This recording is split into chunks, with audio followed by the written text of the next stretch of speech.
So if you notice that your fursuit head's back is looking kind of flat, this is the foam shape it needs to round it out and balance out a big toony head look. In this video, I'll be using the pattern in my Etsy shop. I really like it because it doesn't have a seam along the top of the head, making it more durable, and the curving is done by just a few darts, so it's really fast and easy to put together. How this works is these straps are on the innermost part, then the lining, then this foam part, and then the fur is added on top. Materials you will need are 1/2 inch high density foam, your head base with the foam and the eye blanks at least taped in so you know how far back.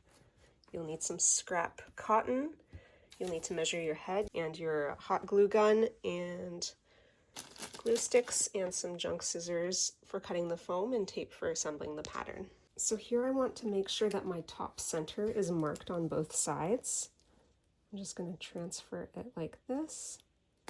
And if you're using a PLA base and gluing inside, you're going to go do so now. I'm going to glue all along here and then up here and over and down, not gluing in front of the strap lines here if I haven't put those on yet.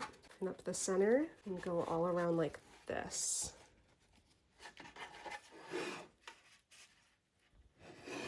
And glue both sides on like so.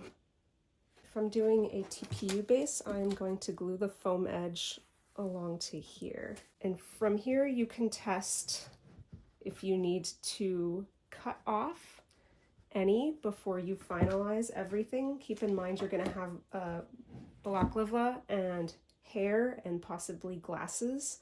So as you're working, make sure that you account for that, the eye blanks, the foam. If you hold it up and squish the back, you're going to be able to tell if you need to take it in more at the front or not, like this. It's variable and you use what you need. Thank you so much for following along. If you learned anything, make sure to follow my channel as I'm always coming out with new fursuit tutorials. The pattern link is in the comments and here as well. Thank you and enjoy.